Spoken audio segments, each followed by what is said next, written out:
여러분, 우리는 다 원하는 소망이 있죠.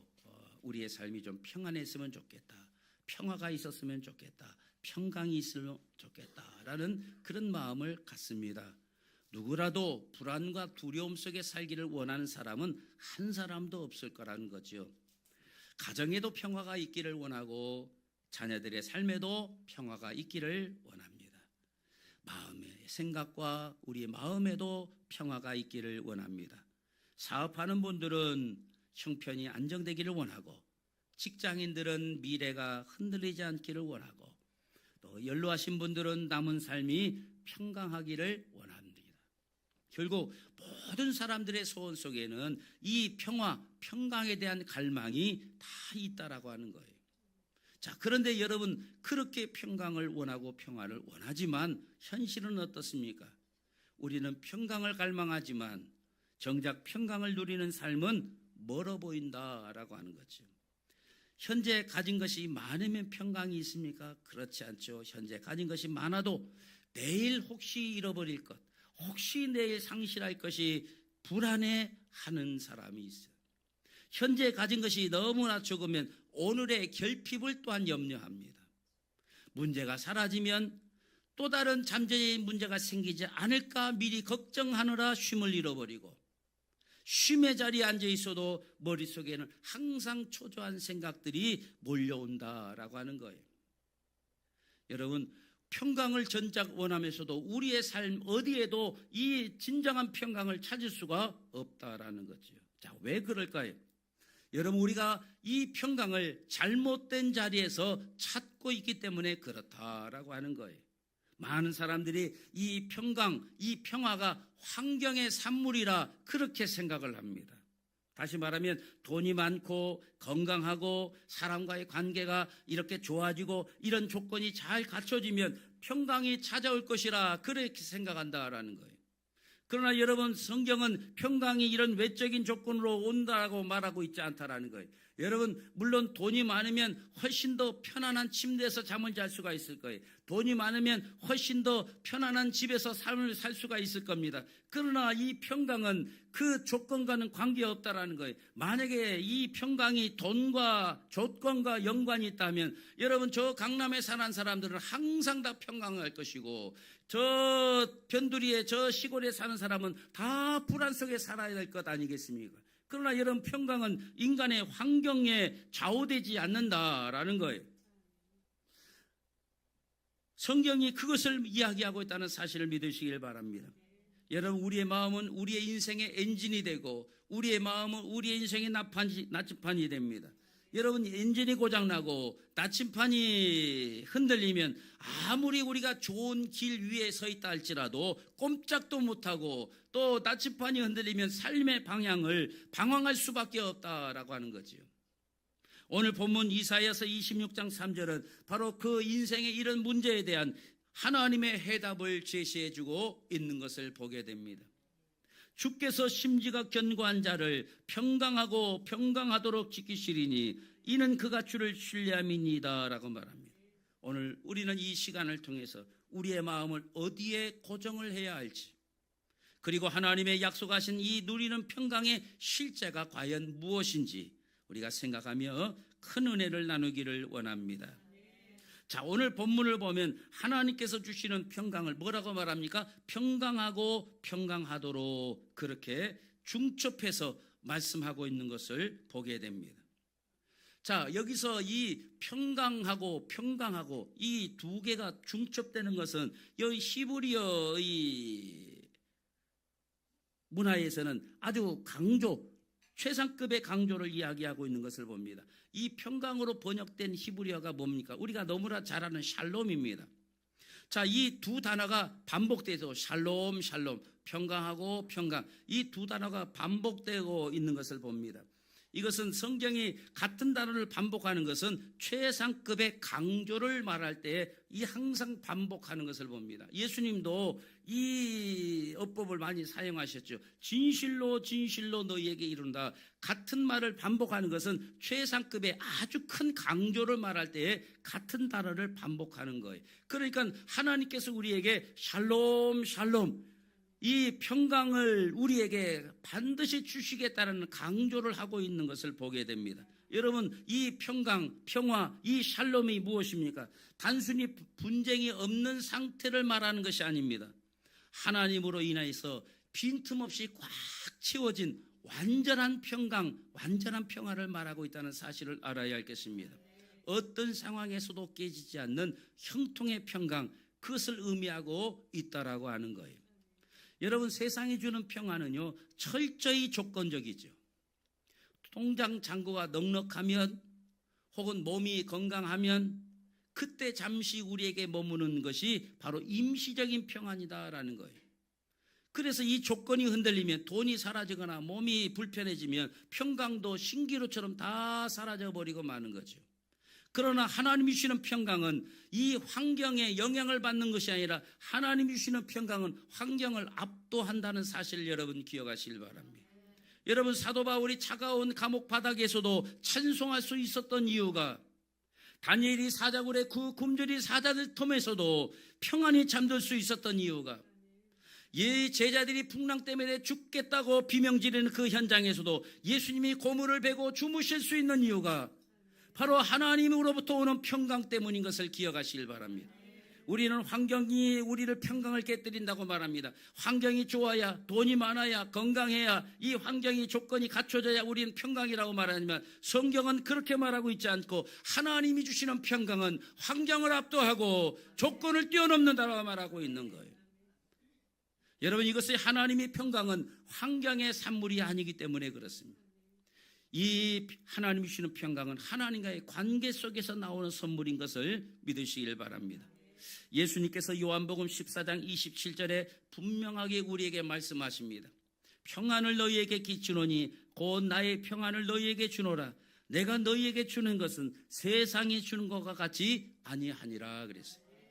여러분, 우리 주님이 주시는 평안은요, 이 세상이 줄 수도 없을 뿐만 아니라 이 세상이 이해할 수도 없고 흉내낼 수도 없는 근원적인 평안인 것을 믿으시길 바랍니다. 이것이 주님으로부터 오는 평안이라고 말하죠. 세상 사람들은 사업이 잘 돼야 평안하고 웃음이 나오죠. 또 주가가 올라야 웃음이 나오고 평안하다고 이야기한다고 말하죠. 내가 가진 집값이 올라야 평안하고 행복하다고 이야기한다고 말하죠. 그러나 주님이 주시는 평안은 그것과 관계없이 우리에게 주시는 이해할 수 없는 평안이 우리에게 주어진다라는 거예요. 주식이 떨어졌는데도 희죽이도 웃을 수 있어요. 사업이 안 되는데도 우리가 기쁠 수 있는 이유가 주님이 주시는 평안이 우리에게 있을 때 그게 가능하다라는 거예요. 특히 오늘 본문의 이 지키시린이라는 이 단어에 여러분 주목하세요. 평강의 평강으로 지키시린이 그러세요. 여러분, 이 지킨다라는 이 단어는요, 적의 공격으로부터 성을 방어할 때 사용하는 군사적인 용어입니다. 하나님께서 우리의 평강을 깨뜨리는 세상의 환난과 어둠의 세력이 끊임없이 공격해 올 때에 그 공격으로부터 우리를 지켜주신다, 방어해 주신다라는 거예요. 평강의 평강으로 우리를 지켜주신다라고 말씀하는 거예요. 하나님께서 친히 그 평강의 성벽이 되어 우리를 지켜주신다라는 거예요. 절대 무너지지 않도록 우리를 보존하신다라고 말씀하는 거예요. 오늘 많은 성도들이 예배를 드리지만 마음은 여전히 생각은 분주합니다. 교회는 나오지만 생각은 염려로 가득 차 있는 이유가 과연 뭘까요? 우리가 하나님이 주시는 이 샬롬에 머물지 않고 자꾸 세상의 조건이라고 하는 모래성 위에서 평안을 찾으려 하기 때문에 그렇다라는 사실을 기억하시길 바랍니다. 하나님께서는 누구를 평강으로 지키신다고 말합니까? 바로 심지가 견고한 자를 평강으로 지킨다라고 말합니다. 여기 심지라는 말은 히브리어로 예체르라고 말합니다. 예체르라는 말은 빚다, 형상하다라는 뜻의 야차르에서 비롯돼 파생된 말입니다. 이 야차르라는 말은요, 마치 토기장이가 진흙을 비겨서 그 특정한 어떤 모양으로 만들어내듯이 이 우리 내면의 확고한 생각의 틀, 의도 혹은 삶의 중심축, 그것을 말하고 있다는 사실을 아셔야 할 것입니다. 그러니까 여러분, 심지가 견고하다라는 것이 성격이 강하다, 뭐 고집이 세다 그런 의미가 아니고 자존심이 세다 그런 뜻도 아니라고 말이에요. 심지가 견고하다는 말은 내 마음의 모양이 하나님이라는 틀에 완전히 맞춰져서 단단하게 굳어진 상태, 그게 심지가 견고하다라는 거예요. 그래서 이 심지가 견고하다라는 말을 다른 성경에서 어떻게 번역했는가 보니까, 다른 성경에 보면 이를 마음이 주께 머무는 자라고 번역합니다. 공동 번역에는 주님께 몸을 맡기는 자라고 번역합니다. 또 쉬운 성경에는 주를 믿고 따르는 사람이라고 심지가 견고한 사람을 그렇게 번역을 하고 있어요. 자, 그러니까 이 모든 번역의 공통 핵심은 뭡니까? 그 마음이 하나님께 고정된 마음이라 그 말이죠. 심지가 견고하다는 것은 그 마음이 하나님께 탁 고정돼서, 토기장이가 그 모양, 토기의 그 틀에 그 지역을 빗듯이 우리의 마음이 하나님의 그 틀에 탁 고정돼 완전히 완벽하게 일치된 상태, 그게 바로 심지가 견고한 상태라는 거예요. 여러분, 우리의 마음은 반드시 어딘가에 머물게 되어 있습니다. 마음이 돈에 머물게 되어지면 돈이 흔들릴 때 우리의 인생도 흔들려 버리게 됩니다. 마음이 사람에게 머물러 있으면 사람이 변할 때에 이 배신감, 절망의 구렁텅이에 빠져버리게 되죠. 마음이 이 건강에, 늘 마음이 건강에 머물러 있으면 이 내가 늙어가는 거, 내가 병드는 거 앞에서 이 어떻게 됩니까? 두려워 떨게 된다라는 거예요. 그러나 변하지 아니하시는 하나님께 우리의 마음을 둔 사람은 세상이 다 뒤집혀도 흔들리지 않는다라고 하는 거예요. 말라기 3장 6절은 우리에게 선포합니다. 나 여호와는 변하지 아니하니. 하나님은 변하지 않아요. 하나님은 회전하는 그림자도 없으십니다. 변하지 않는 하나님께 우리의 마음틀을 꽉 똑같이 만들어 붙어버리면 그 하나님이 변하지 않는 그 하나님 따라 우리의 마음도 변하지 않게 되는 거예요. 환경에 좌우되지 않는다고 말하죠. 차디찬 감옥 안에서도 찬송할 수 있게 될 수가 있고, 사자굴 속에서도 평안에 잠들 수가 있고, 풍랑 속에서도 잠들 수가 있는 이유가 바로 여기에 있다고 말하죠. 우리의 마음을 심지가 견고한 자, 하나님께 그 마음을 고정시킨 자가 되어야 될 줄로 믿습니다. 여러분, 배가 고정하기 위해서는 뭘 내립니까? 닻이라고 하는 것을 내립니다. 이 닻을 딱 내리면 닻이 그 바닥에 탁 고정돼서 이 배가 움직이지 않게 하죠.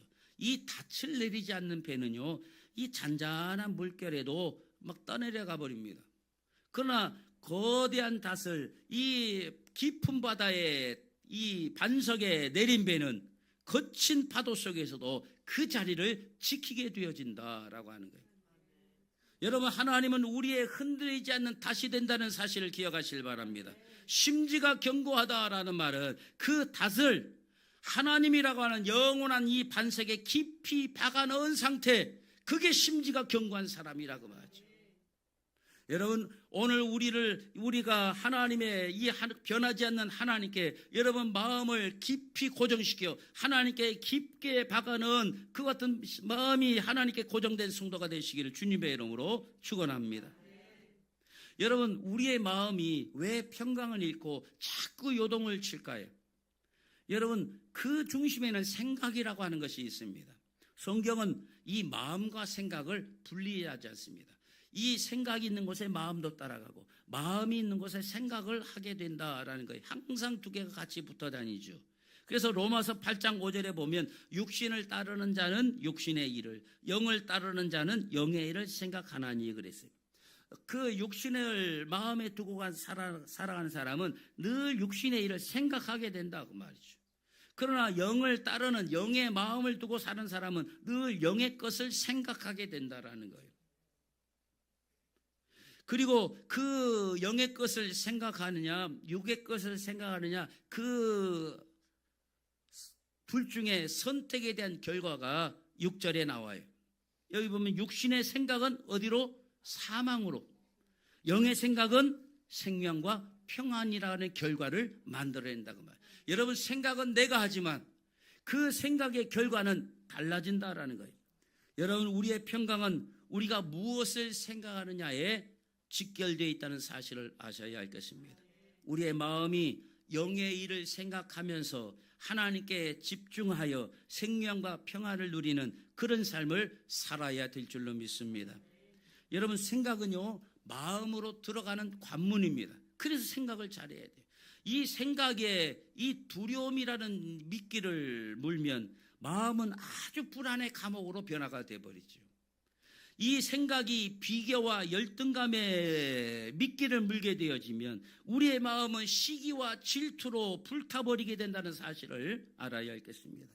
그러므로 우리가 하나님을 사랑하고 하나님을 사랑한다는 것은 하나님께 우리의 마음을 집중해야 될 줄로 믿습니다.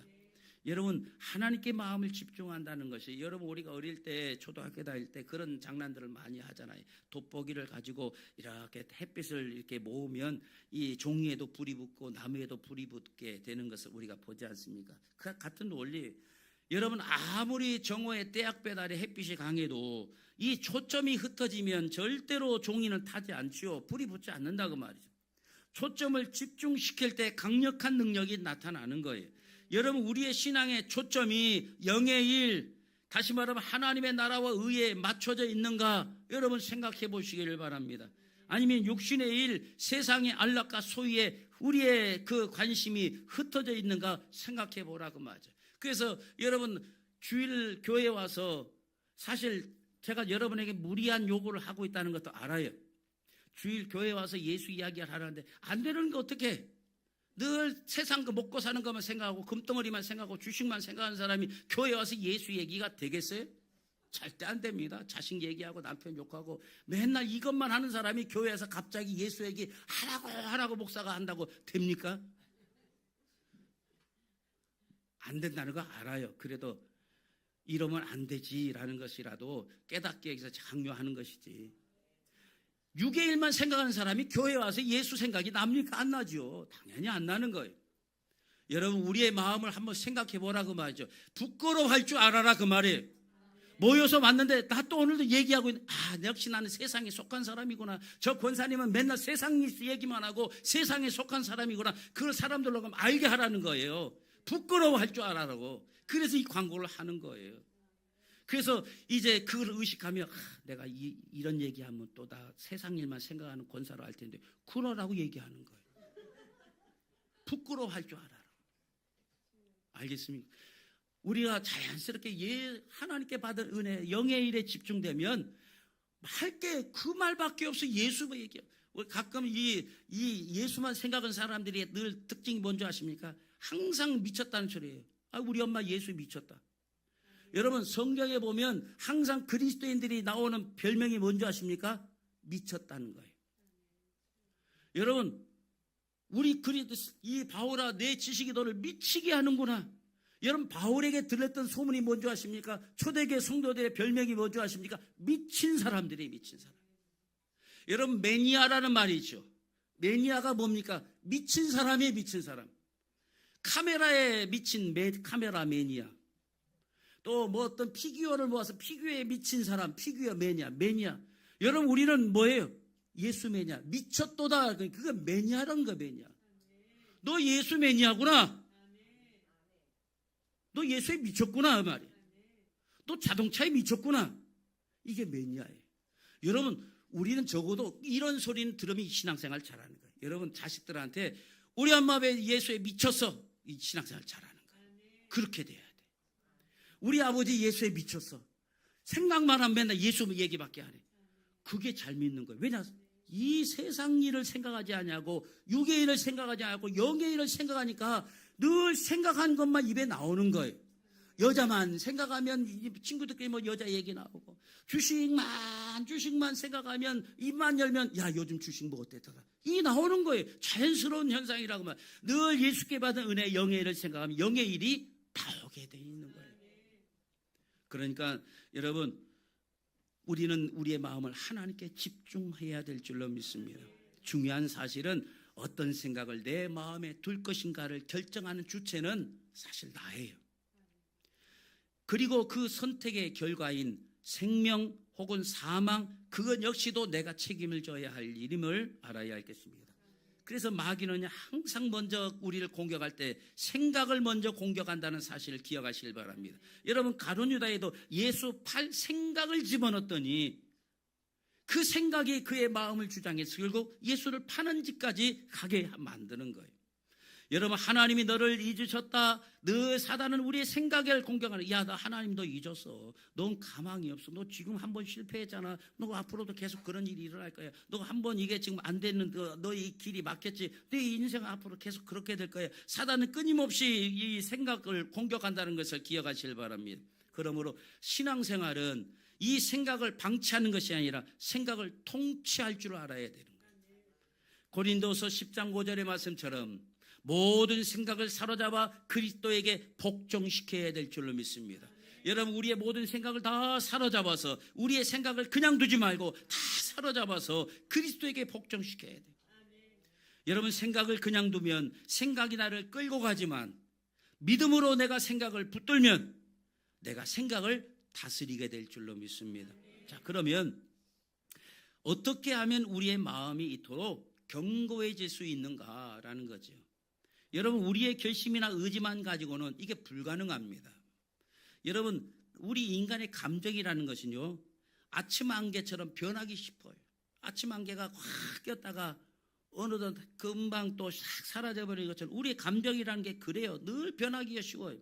인간의 의지, 여러분, 위기 앞에서 모래성처럼 다 허물어져 버려요. 내가 이렇게 하겠다. 인간의 세운 의지는요, 무너집니다. 이런 베드로도 내가 예수를 그리 마옵소서, 내가 주님을 위해서 죽겠나이다 했지만 결국 위기 앞에서 모래성처럼 다 무너져 예수님을 3번 부인하지 않습니까? 여러분, 마음을 견고하게 세우는 유일한 기초는 오직 하나님의 말씀뿐인 것을 믿으시길 바랍니다. 이 말씀을 귀하게 여겨야 된다고 말해요. 그래서 시편 119편 105절은 우리에게 말합니다. 주의 말씀은 내 발에 등이요 내 길에 빛이니이다. 그래서 여러분, 캄캄한 밤길에 등불이 있으면 길을 잃지 않는 것처럼 혼란스러운 세상 속에서 이 말씀의 우리의 마음의 중심을 잡아준다는 사실을 기억하시길 바랍니다. 여러분, 예수님께서 사탄에게 시험을 받을 때에 예수님은 사탄을 뚫겨 패고 영적으로 그냥 공격하고 그러 하지 않았어요. 이 사탄이 예수님의 이 심지를 흔들기 위해서 온갖 유혹을 던질 때에 주님이 어떻게 대응하셨습니까? 기록되었을 때. 여러분, 하나님의 말씀을 선포하며 이 마귀를 대적한 것을 기억하시길 바랍니다. 여러분, 에베소서 6장에 보면 우리가 갖춰야 될 하나님의 전신갑주가 나옵니다. 그 전신갑주는 구원의 투구, 믿음의 방패, 의의 흉배 여러 가지가 있지만 그 모든 그 무기들이 다 방어용 아닙니까? 그런데 유일한 공격 무기가 하나 있죠. 성령의 곧 하나님의 말씀입니다. 여러분, 우리의 마음을 흔드는 두려움과 거짓을 베어버리는 것은 세상의 철학이 아닙니다. 우리 안에 떠오르는 이 두려움, 염려를 베어버리는 것은 심리학 상담학이 아니라 그 말입니다. 하나님 앞에 날선 하나님의 말씀, 날선 검이 우리 안에 있는 두려움, 우리 안에 있는 이 염려를 베어버린다는 사실을 기억하시길 바랍니다. 그래서 우리는 이 말씀을 사모하며 하나님께 나아가야 돼요. 누가복음 7장 24절에 보면 예수님께서 제자들에게 이런 말씀을 합니다. 너희가 무엇을 보려고 광야에 나갔더냐? 바람이 흔들리는 갈대저냐? 라고 묻습니다. 이 말은 세례 요한을 두고 하는 얘기예요. 세례 요한이 감옥에 갇혀서 이제 오늘 내일 할 때 세례 요한이 시험에 들어버렸어요. 그래서 그 자기의 제자들을 예수님께 보내가지고 예수님께 묻습니다. 우리가 기다린 그가 당신이 맞습니까? 아니면 우리가 다른 사람 또 기다려야 됩니까? 오실 그가 당신입니까? 우리가 또 다른 일을 기다려야 됩니까? 이 말은 뭐예요? 당신 메시아 맞습니까? 메시아 맞는데 왜 이렇게 헤롯이 폭정과 악행을 그냥 두고 보시느냐 그 말이죠. 그러니까 자기가 죽을 상황이 되니까 시험이 들은 거예요. 흔들려 버렸다고 말이죠. 갈대처럼 움직였다고 말이죠. 여러분, 세례 요한이 이 예수님이 하나님의 아들이심을 목격한 사람 아닙니까? 누구보다도 이 요단강에서 세례를 줄 때 하늘이 열리고 성령이 비둘기같이 내리며 이는 내 사랑하는 자요 내 기뻐하는 자라는 하늘의 음성까지 그 자리에서 동시에 들었던 사람이 누구보다도 예수가 메시아인 것을 아는 사람이에요. 나는 주님의 신들매를 풀 그 자격도 없다고 말했던 사람이, 나는 주의 길을 평탄케 하는 사람, 자기의 신분의 정체성도 분명했던 사람이, 그런 사람도 감옥에 가 죽을 때가 되니까 이 예수님이 메시아 맞습니까? 아니면 우리가 또 다른 메시아를 기다려야 됩니까? 이런 말을 한다고. 흔들려 버렸다고 말이에요.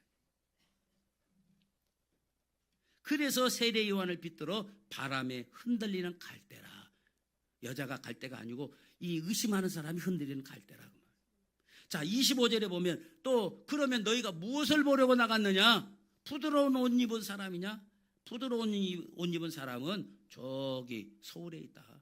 저 강남에 있다. 좋은 집 살고 좋은 옷 입고 좋은 차 타는 사람은, 이 부드러운 옷 입은 사람은 거기 있다. 그런 사람 만나려고 너 광야로 나가느냐? 아니지 않느냐 그 말이죠. 그러니까 이것을 정리하면 너희들이 왜 광야라는 것은 하나님의 말씀이 선포되는 것, 광야의 소리, 이 세례 요한의 소리가 선포되는 그 하나님의 말씀을 들은 것이 광야라고 말이죠. 자, 너희가 이 광야로 나간 이유가 바람이 흔들리는 갈대 같은 그 세례 요한 보기 위해서 너희가 나갔느냐? 아니면 좋은 집 살고 좋은 옷 입고 좋은 차 타는 사람들 부러워하며 그런 사람과 어떻게 하면 엮여가지고 내가 인생에 도움이 되려고 그런 생각과 교제하기 위해서 너 그러기 위해서 광야로 나갔느냐? 요즘 말로 하면 너 왜 교회 나오느냐 이 말이에요. 예수님 말씀하시기를 너 교회 나와서 바람에 흔들리는 갈대 같은 김 목사 만나려고 왔느냐? 아니라고 말이죠. 여러분 세례 요한도 흔들리는 갈대인데 김 목사는 안 들릴 것 같습니까? 여러분 세례 요한도 흔들리는데 김 목사는 실수 안 할 것 같습니까? 흔들리는 갈대 김 목사 바라보면 신앙생활 안 되는 거예요. 여러분이 김 목사 바라보고 신앙생활하면 반드시 실망할 때가 옵니다. 왜냐? 사람은 흔들리는 갈대이기 때문에 그래요. 그러면 교회 왜 나오느냐? 교회 와서 부드러운 옷 입은 사람, 잘 나가는 사람, 그 교회에서 능력 있는 사람과 교제하고 친밀하게 재밌게 사람과 관계 맺고 재밌게 수다 떨고 그런 재미로 교회 나오느냐? 그래도 안 된다 그 말이에요.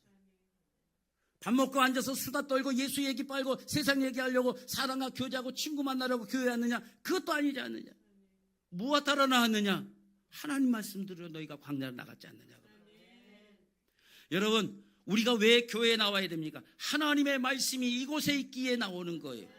이 바람이 흔들리는 갈대 같은 김 목사지만 그가 말씀을 붙들고 그 말씀이 대언을 가지고 설 때 그 말씀 들으러 온 것이지 앞에 서 있는 이 스피커는 이거 아무것도 아니라고 말하죠. 이 인간도 밖에 나오면 개차반 되는 거예요. 이 인간도 밖에 나오면 실수가 많은 거예요. 그러니까 그 인간 보지 말고 그가 대언한 말씀을 보라는 거예요. 여러분 우리가 예언자라는 말이 있습니다. 여러분 우리가 예언자를 뭐라고 생각하느냐? 미리 말해주는 사람, 그렇게 얘기하는 그 세상에서 말하는 예언자예요. 성경은 그 예언자가 아닙니다. 성경은 미리 예자를 써서 예언자가 아니에요. 세상은 미리 얘기해주는 사람, 무당이나 박수나 이런 사람들을 예언자라고 하잖아요. 왜냐? 미리 알려주니까. 근데 성경에서 예언자는 그 한자가 아닙니다. 맡길 예자를 써요. 하나님의 말씀을 맡은 사람이라는 거예요. 대언자라는 거예요. 그래서 이 김 목사가 예언자인 거예요. 그래서 이 예언자를 잘못 오해갖고 목사님 나 이사 갈까요 말까요? 이번에 원서를 넣을까요 말까요? 내가 무당이요? 그건 세상에서 말하는 예언자예요. 미리 앞일을 내다보는 사람. 성경에서 예언자는 그 뜻이 아니에요. 하나님의 말씀을 맡은 사람, 맡을 예자예요. 그 하나님을 그 순간 맡아서 그 말씀을 대언할 때 그 사람이 예언자인 거예요. 그러니까 착각하면 안 돼요. 세상에서 예언자를, 교회에서 예언자와 세상에 쓰는 예언자는 한자가 달라요. 대언의 의미가 있다. 그러니까 여러분 김 목사가 이 말씀을 대언하는 이 순간은 이 김 목사의 말을 듣고 따라야 돼요. 제가 이따 밥 먹을 때 내 앞에 밥상 좀 차려놓으세요. 그런 말을 안 들어도 돼. 그 하나님의 말씀을 대언하는 게 아니니까. 우리 그 안수 집사님 내 차 좀 새 차 좀 해놔, 광 좀 내놔. 안 들어도 돼. 그건 하나님의 대언한 말씀이 아니라 그 말이죠. 하나님의 말씀을 듣기 위해서 우리가 교회에 나오지 않느냐라는 거예요. 오늘날 여러분 얼마나 많은 정보들이 넘쳐납니까? 그런데 여러분 우리 마음속에 평강은 메말라가고 있어요. 세상은 거짓 뉴스, 그 24시간 뉴스는 귀담아 들으면서 정작 하나님의 음성에는 귀를 닫고 있지는 않는가라는 거죠. 말씀의 사람, 예배의 사람이 되어야만 심지가 견고해지게 된다는 사실을 기억하시길 바랍니다. 말씀을 읽고 묵상하고 선포하는 그 과정이 바로 우리 마음의 심지를 주님께 고정하는 거룩한 작업이라는 사실을 기억하시길 바랍니다.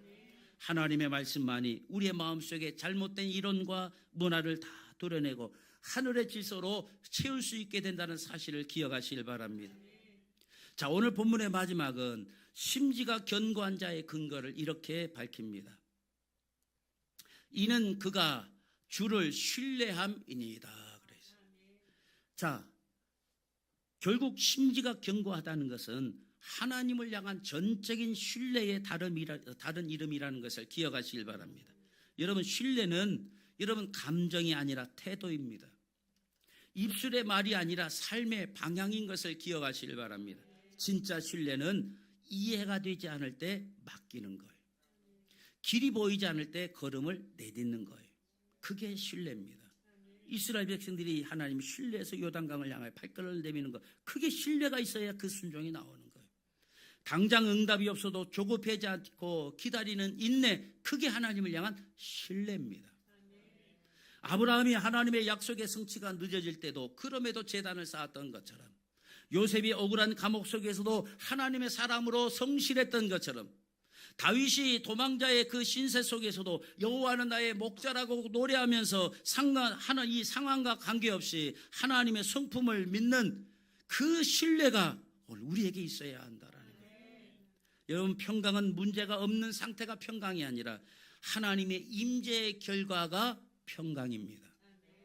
폭풍이 멈춰야 평강한 것이 아니고 폭풍 가운데 계신 하나님을 신뢰하기 때문에 평안한 거예요. 여러분, 이 어머니의 품 안에 있는 저 유아실의 어린이들처럼 어머니의 품에 있는 아이들은요, 이런 바람이 불고 어떤 일이 있어도 두려워하지 않습니다. 왜냐? 어머니에 대한 신뢰 때문에 그렇죠. 여러분, 폭풍 가운데 우리가 마음의 평강을 누릴 수 있는 것은 그 가운데 하나님이 계시기에, 그 하나님을 신뢰하기에 평안할 수 있다는 거죠. 하나님을 신뢰하면 환경이 즉시 바뀌지 않아도 마음이 먼저 안정이 돼요. 문제는 여전히 그대로 있는데, 여전히 우리의 삶의 고민거리는 그대로 있는데, 그 문제를 바라보는 나의 시선이 달라졌어요. 그래서 평안이 찾아오는 거예요. 우리는 풍랑위를 걷는 베드로처럼 그럴 때, 이 신뢰감이 있을 때 환경을 딛고 일어서게 될 줄로 믿습니다. 이것이 바로 심지가 견고한 자가 누리는 진정한 평강의 위력임을 기억하시길 바랍니다. 이제 말씀을 맺습니다. 사랑하는 성도 여러분, 평강은 성격이 강한 사람이 쟁취하는 것이 아닙니다. 돈이 많거나 문제가 없는 사람에게만 누리는 것이 아니에요. 평강은 오직 심지가 견고한 것, 다시 말하면 하나님께 마음을 단단히 고정한 사람만이 누리는 하늘의 특권임을 기억하시길 바랍니다. 오늘 여러분의 마음은 어디에 머물러 있습니까? 흔들리는 환경이 머물러 있습니까? 아니면 변치 않는 말씀입니까? 여러분의 마음은 어디에 머물러 있습니까? 사람의 평가에 머물러 있습니까? 아니면 하나님의 인정에 있습니까? 오늘 주님은 우리를 부르십니다. 내게로 오라. 나에게 너의 마음을 내게 주라. 나를 신뢰하라. 내가 너를 세상이 알 수 없는 평강의 평강으로 샬롬으로 지키시리라. 여러분, 주님은 우리에게 말씀합니다. 이 시간 위대한 결단을 우리는 내려야 될 줄로 믿습니다. 첫째로, 흔들리는 세상에 더 이상 마음의 탓을 내리지 않기로 결단하시길 바랍니다. 여러분 따라서 흔들리는 세상에 마음의 탓을 내리지 않겠다.